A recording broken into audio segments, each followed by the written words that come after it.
Za savjete ja bih dala ljudima koji planiraju da dođu ili tek su došli da prva da budu otvoreni prema ljudima, prema kulturi i sve šta njih okružuje, da budu svesni da su došli na tuđu zemlju, da moraju malo uložiti poznavanja jezika, kulture, ko su te ljudi, da bi su očekivali to prihvaćanje njih.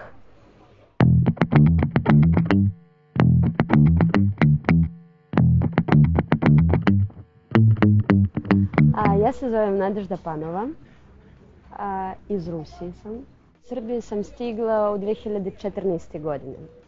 Imam porodicu u Srbiji, živimo zajedno. Moj boyfriend je došao u 2013. Ja sam u 2014. i ovdje već nam se rodila čerka. Tako da ona, mogu da kažem, prava Srpkinja, samo ruskog porekla.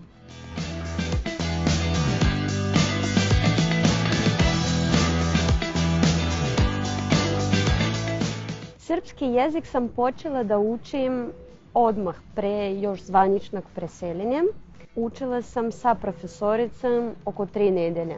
Svaki radni dan, po sat i po vremena, imala sam domaće zadatke i nakon toga sam počela da pričam. Dobar dan, štovanje. Ali imate slobodni stav za 5 osoba? Moj partner učio jezik od početka, čim se preselio. Imao tu obuku srpskog jezika isto sa profesoricom te časove u okviru posla.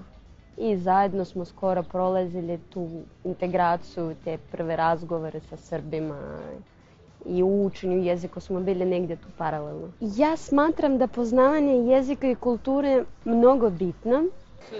Da, tako da to je taj najbitniji uzrast pa smo odlučili kao to se da posle. Jer moj život dosta se promenio čim ja krenula i da pričam sa ljudima i da imam srpski prijatelje i inače svet mi je postao širi.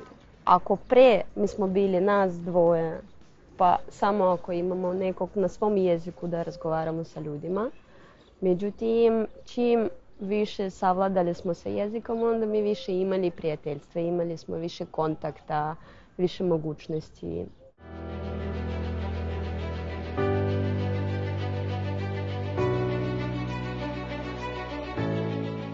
Kad smo mi preselili i sve ta cela papirologija, dokumentacija, kako dobijemo boravak, radnu dozvolu, račun u banci, Rusija još bila malo u zemlji. Ništa nije bila spremna, niti na netu, možda je onako nešto zvanično na sajtovima MUP-a jeste, ali opet nije još taj nivo jezika da ti lako orijentišeš se na tim sajtovima, da nađeš informaciju, da tačno skapiraš šta je to. Tako da svi te procese smo prošli sami, bukvalno kucanje na vrata, po 100 puta ponavljanja, otvaranje u banci, tek to kao bio odvojeni cijeli projekat. Da plaćaš računi, šta znači da pišeš svrhu ili šta ova reč znači.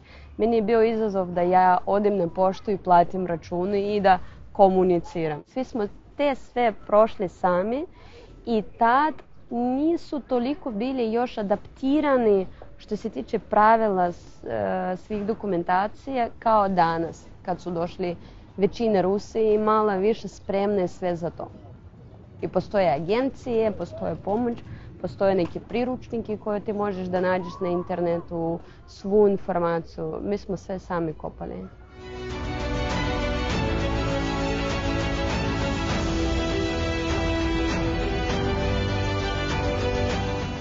Ja imam kontakti i sa Rusima koji žive ovdje, a i sa lokalnim ljudima naravno. Imam i srpski prijatelji, kuma mi je poreklom uopšte iz Bosne, živjela u Beogradu. Čerka mi ide u srpski vrtić, gdje ja komuniciram sa svim vaspitačicama na srpskom jeziku. Kolege su mi Srpkinje, klijente su mi Srbi.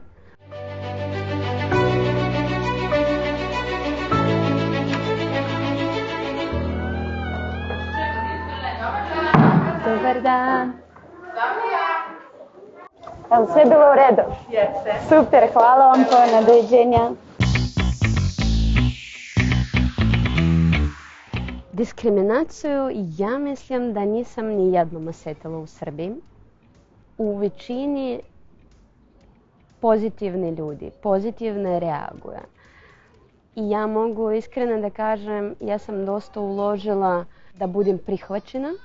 Dosta sam učila jezika, knjizi, filmove, da bi su dobila taj pozitivni feedback. I inače ljudi čim vide da ti pričaš njihovi jezik, da ti nešto poznaješ, da si već to potrošilo neko vreme i interesovanja, uglavnom pozitivne reakcije.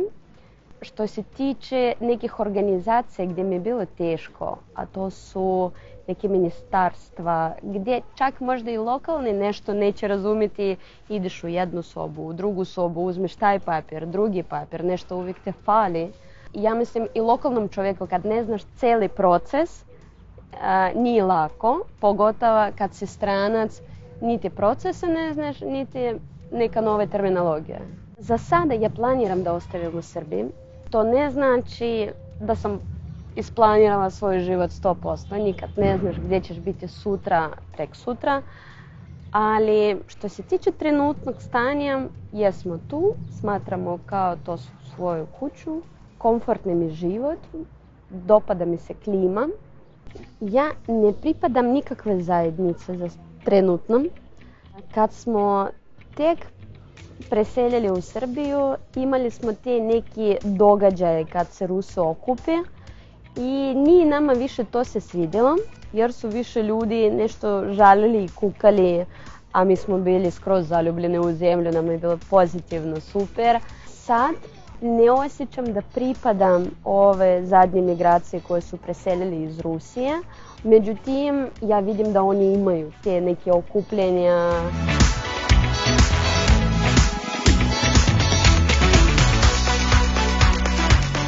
Razlika je u integraciji kad smo mi došli, odnosno na ovu novu migraciju, velika, jer smo mi kucali na vrata sve sami, pokušavali da saznamo i da integrišemo i stvarno smo ulagali. Nismo imali te neki servise koje sad ljudi mogu da se koristi, na primjer bez znanja jezika, bez ikakvih poznavanja kulture ili običaja. Tako da smatram, ja sam srećna da smo imali taj period kad smo mi to prošli. Sad oni imaju dosta svega da bi su se snalazili bez jezika i smatram to na neku ruku i dobro i loše.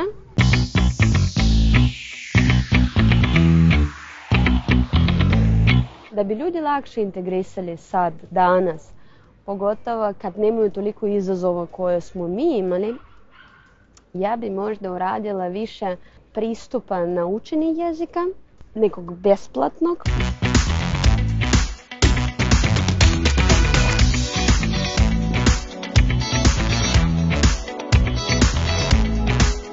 Ja sa pravilima, sa zakonima upoznata toliko koliko mi je bilo potrebno u tim i drugim situacijama. Što se tiče mog porođaja, na primjer, kao stranac sa stalnim boravkom, imala sam prava na neku državnu pomoć. Uspjela sam dobijem neki deo, ako bi znala nešto unaprijed, naravno bi bilo bolje.